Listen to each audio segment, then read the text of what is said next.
So the previous speaker already mentioned who's coming up next. Joining us now is Jan-Niklas Ellerich, who leads business development and sales for heavy-duty charging at ENGIE in Germany. ENGIE is a global energy company, and it provides sustainable electricity, gas, and energy solutions with a strong focus on renewable energy.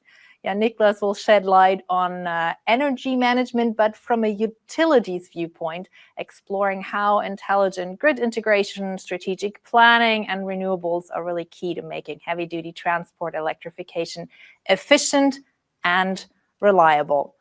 Jan-Niklas, thank you so much for joining us today. Thanks for having me, Carla. Good to see you. You are reporting from Germany, so where you're presenting from, how many hours of sun are you expecting today when we're speaking of renewables? Well, it's pretty cloudy today, so not going to expect too much sun, and I'm nearby Cologne, the most beautiful city in Germany, as everybody is aware of, so I'm very happy to join from here. I don't want to say, but there's some shaking heads here in the studio. Jan-Niklas Ellerich, Head of Business Development and Sales, Heavy-Duty Charging at ENGIE, Energy Management, the key to scaling electric mobility. The digital stage is all yours. Thanks for having us, and welcome for this exciting journey to everyone who's joining us from all places all over the world. So what we're trying to do is to reshape your expectation from energy management. Normally in the context of e-mobility, it's been used as a very technical terms in trying to describe how we're gonna optimize and increase efficiency by the energy being used once it is in the hardware, or then being spread over the different dispensers from a charging hardware. I want to broaden the view here a bit and really talk about it from a utility point of view, really from an electricity point of view, and trying to be as international as possible to really loop in everybody who's with us. Please use the chat. I'll try to have a look at it and try to be as much on time as possible.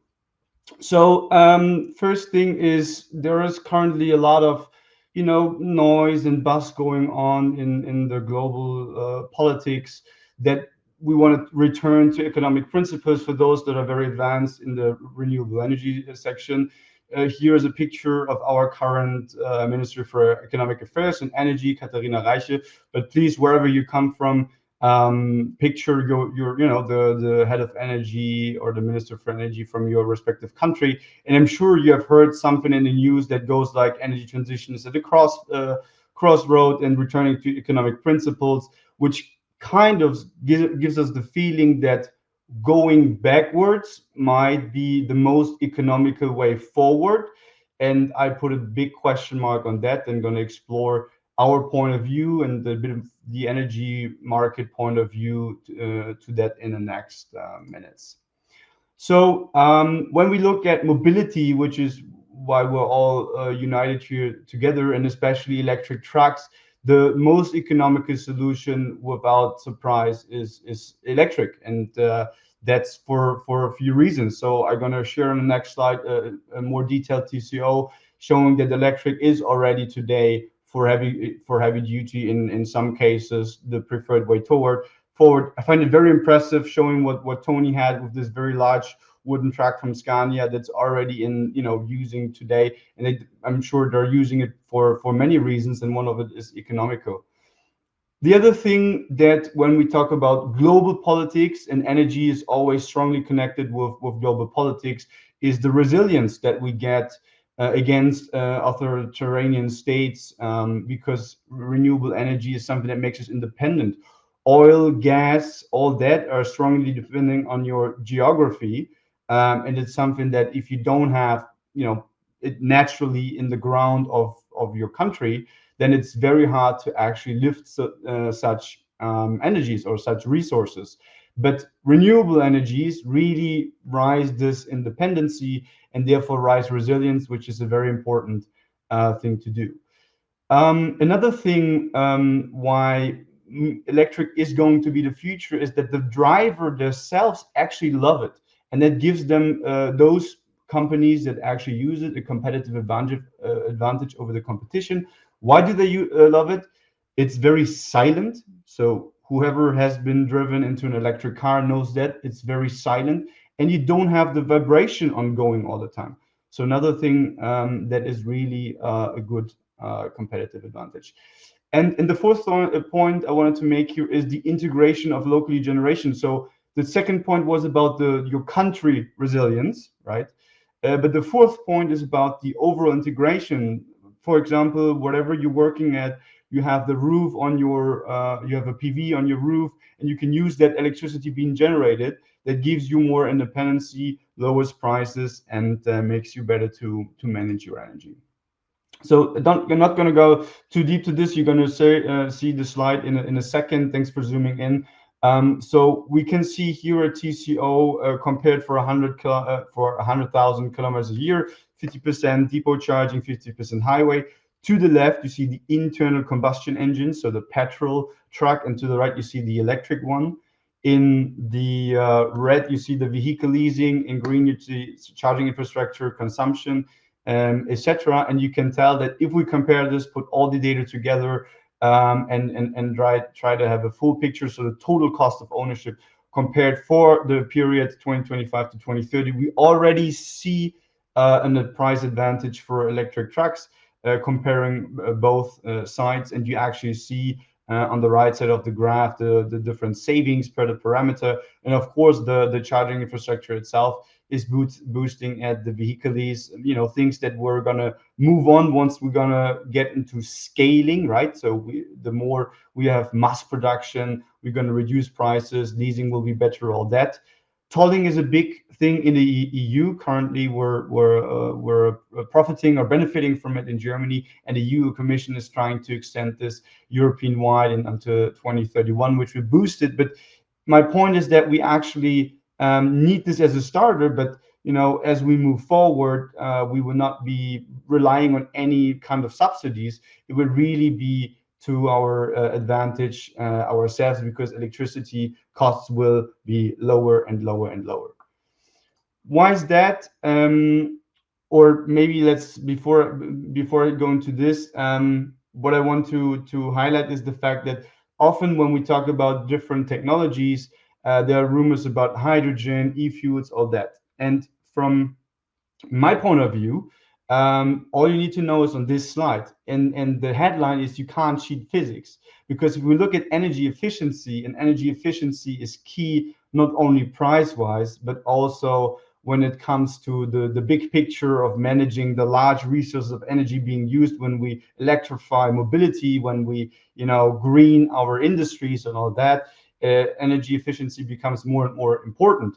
And you can see that from to the very left on the green graph, you can see that the electric has an energy overall efficiency of 73%. Hydrogen is only at 22%, and e-fuels is only at 13%. So I'll let you spend some time when you have the slides to go deeper into this. But this is an analysis from the Fraunhofer Institute, so not from myself, and not from us, really objective scientists who investigated into this. And one key reason for that we need to keep in mind, whenever you burn something in an engine, it produces a lot of heat, and this heat goes wasted. It doesn't increase any kind of mobility. So that's the key driver here, why the efficiency is so much speaking towards the electric one. So then I try to, again, broaden the view into our international audience, and have a look at the EU and different countries such as Czech, Denmark, Germany, Estonia, France, Netherlands, Poland, Sweden, about the different pricing to see where we have already price competitiveness, or maybe even a cost advantage towards electric mobility. And before I go a bit deeper into this, I want to ask people in the chat to raise their guesses, how it is in their country. If you miss your country, please put it in the chat, and I'll try to pick it up a bit later. But seeing that Germany is at the crosspad and being here the index, basically to the left you see the price euro per 1 liter of petrol, and to the right you see what you pay in euro per kilowatt hour, so to speak. And you see that if we hit the 160 euro per petrol, and a bit between 0.30 and 0.35 euro in kilowatt hours. This is more or less where we need to be to really be already competitive when it comes to fueling. And I predict, given many drivers, that this level will actually increase. So we have the CO2 taxation, we have the natural limitation of non-renewable resources that will push the price, and we're going to see the more renewable we're going to have in the grid, the lower the prices will get, and we will get to this in a second. So I see thumbs up for Belgium and Iceland. So yeah, you see, you can add the list and have more to this and see that this is definitely something that we have all over the world. This slide here is intended to show you that the more we have renewable in the electricity load, the cheaper the electricity prices are, and that's something that often is mistaken. And like I said in the beginning, there are lots of rumors and saying that renewables is driving the electricity price. The opposite is the actual case. So when we look at Norway, for example, Scandinavia, all that, being way above 70% of renewable share electricity load, they also have very low consumption, electricity consumption costs. Or if we look at Portugal, for example, it's 67%. And of course, electricity go with the challenge of we need to balance volatility, so the up and down of production overnight, when lots of wind, when there is less wind. But those are things that, if managed smart, those are handleable, those are copable, and the actual generation cost of renewables way lower, because it's way more efficient than it is for non-renewable resources. And that is something we need to keep in mind. Electric mobility is the perfect match for a rising share of renewables, because in the end, electric vehicles are batteries on the move. And this is something what we need to balance the grid. And whenever we have an overload of electricity, we need to suck energy into the batteries. And whenever we have when we miss generation, we give it back to this. So that is something that I want everybody to be aware of.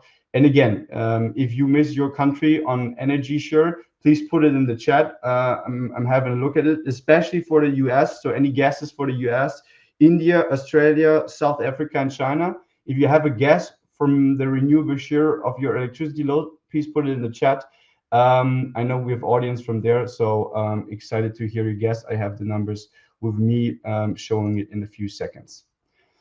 So three facts before I want to go a bit deeper into the energy market, things we need to keep in mind, because it is different to what we are used when we look at the old world, the petrol world, so to speak. One thing is that electricity cannot be stockpiled in tanks, only stored in batteries, what I said. Electricity can be transported in real time and over long distances with a very high efficiency. And I want to give you a nice example. I've touched Portugal before. So Portugal, the western part of Portugal, where there's a lot of wind and PV, we saw the 67%. There's a lot of renewable energy, and we can transport this energy within seconds. So within less than 1 second, we get the electricity being produced from the wind, PV, whatever, in Portugal, to all the way to the capital in Berlin, where electrive is based. So less than 1 second. And if we start with 1 megawatt in Portugal, what do you think is going to arrive in Berlin?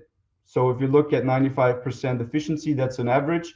But if we transport it on very high voltage, we start in Portugal, have it within less than a half a second, transported over more than 2,500 kilometers, it arrives in Berlin. If we started with 1 megawatt, it's 950, 975 kilowatts. So you see, it's really efficient. And this is important to understand the energy market. When we trade energy, we don't trade energy because we run short of generation. We trade because it's the cheapest price.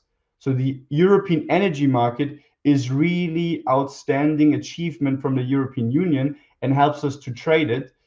in very low conditions. And this is what Marcel referred to when he asked my question with the rumors about we have lots of nuclear electricity from France. That's not the case. France has quite some nuclear in their energy mix, and we do have a lot of importing from France, but we don't import nuclear electricity because it's way too expensive. We actually import renewable whenever it's in France cheaper than it is in Germany, and there's a lot of trading ongoing. So the numbers you see with importing, exporting electricity is really something that is not connected to the generic energy production of the country, but the very specific in that moment, because we trade in real time. So very important to keep in mind. And the next thing I want to point your attention to is that the feed in must always equal the feed out exactly. So here's where it becomes very tricky. We cannot put it in tanks. We need to store it in batteries, and it always has to be balanced at, some of you have heard it, 50 hertz. So that's a bit of a challenge. And therefore, energy management in the broad picture from a utility point of view is really keen to scaling electromobility and needs to be done right. I'm looking at the chat right now if I see any guesses for India or the US. Not there yet. So if you have some, please put it in the chat. Happy to answer. So what I've brought to you is an average curve. You see the price to the left. You're in megawatt hours now. So basically multiply the kilowatt hour price by 100.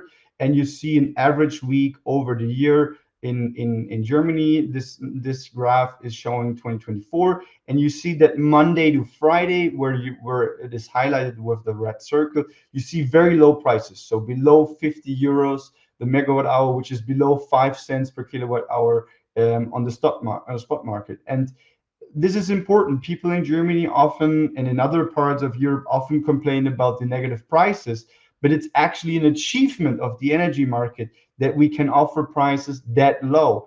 And if we take advantage of this as an electric mobility industry and pass on these very low prices, we can realize public charging prices at a historic low cost. So when Tony reported that Milan's is at 40 cent per kilowatt hour, imagine we can pass on this 5 cent. Of course, you need to add taxes and a few more, but it definitely allows us for certain hours a day, reoccurring certain hours a day over the always same hours, to offer very low prices that we're going to take advantage from.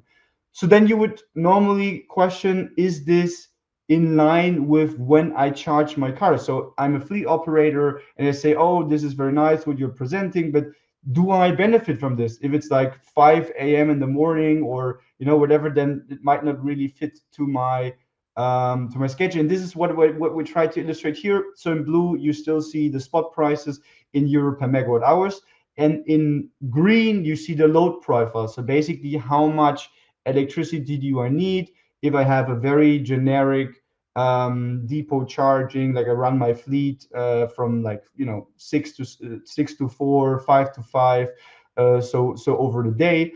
And you can see that actually in the hours between midday, when we have a lot of PV on average in the electricity mix, you see the prices drop significantly. And often there is a moment where the truck stops because they started early in the morning. So 10, 11, 12, 1-ish is when they need to do their first stop after the 4.5 hours of driving. And this then gives us the opportunity to actually charge at very low prices, ideally. So very, very good fit of low prices and the moment when we need to charge.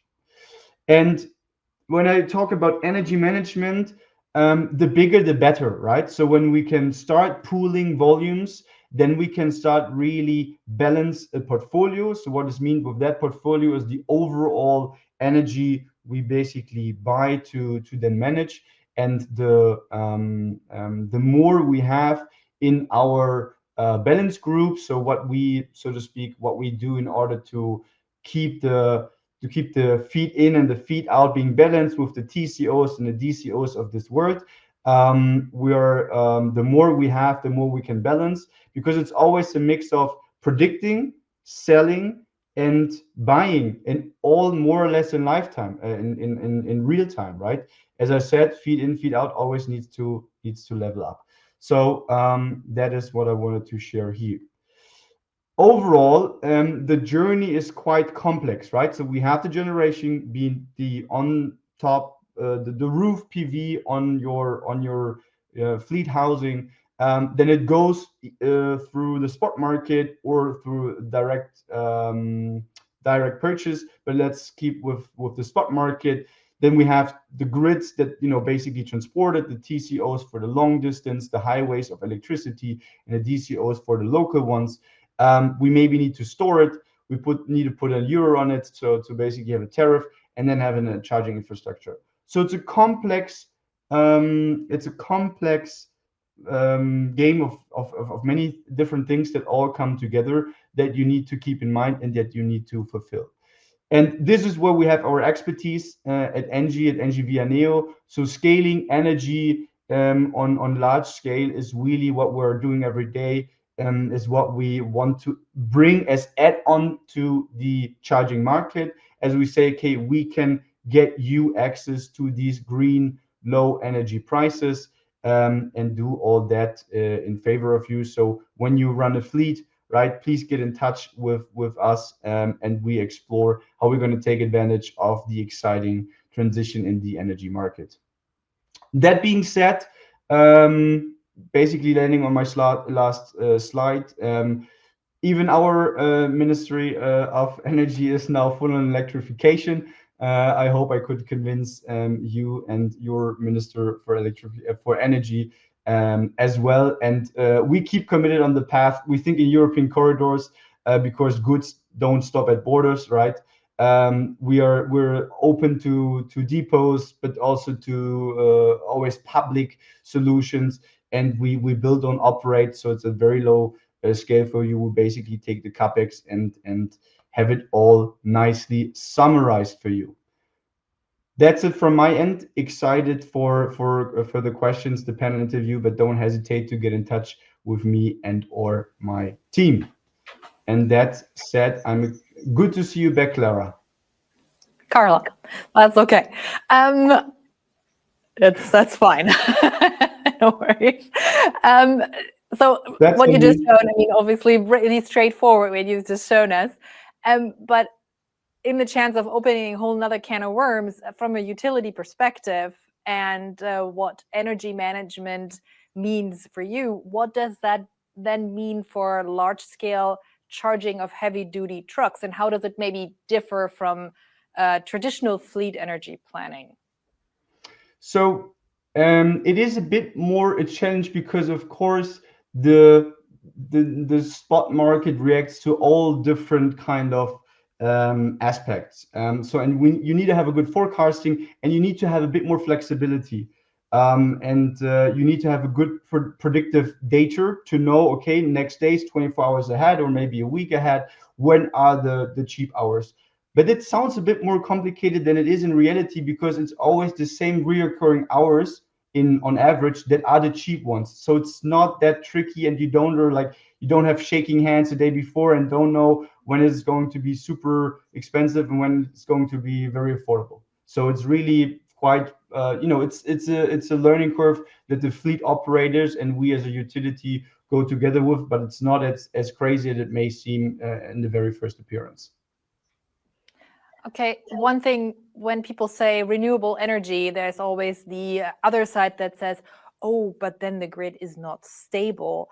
But how can renewable energy sources be optimal integrated into truck charging operations in this case? And what challenge does that variability pose for grid stability? Yeah, so actually the electric mobility is the perfect antagonist for rise of renewable energy, because as I said earlier, electric vehicles are driving batteries. So whenever we have a challenge in the grid to balance the feed in, feed out, then always electric vehicles can be used as buffer to either get more feed from the grid or feed the grid. So if done smartly, it's perfect. And if you think about a fleet, the normal fleet, like they start at 5 a.m. in the morning and they're back in their depot at like 4 or 5 or wherever they stay. So if we have very fast charging, then we have quite some hours as a utility to leverage the charging even for a truck. But for a light vehicle, it might be even more attractive knowing that these vehicles stand for an average of like 23 hours a day. Okay. And you shown at the very beginning that slide with the different energy prices compared to diesel prices. But I mean, you could see the energy prices are obviously very different across Europe. What's the main challenge in coordinating heavy duty charging and energy management internationally? So internationally, that is a big challenge, because what we achieved in Europe with having a very well connected European energy market, where we can basically, as I said, generate electricity in Portugal and have it with less than half a second in the electrive live office to use it to generate this recording. It's not the case when we go across borders where we're not connected. At the moment we connect in energy markets, we're a bit more attackable, so to speak, right? So the decentralized approach also brings some resilience, which in the current momentum is a bit of a challenge. So to properly answer your question, we would need to be more interconnected with other markets than the European one, but stay resilient, that we're also capable of being decentralized in case of any attacks. Okay. That goes then back to the cybersecurity. We'll talk about that a little bit more in the discussion round, I promise. Jan-Niklas, thank you so much for presenting. I will see you in a few minutes then as well, again, in the discussion round. Yeah, thank you again for your presentation. Thank you, Carla.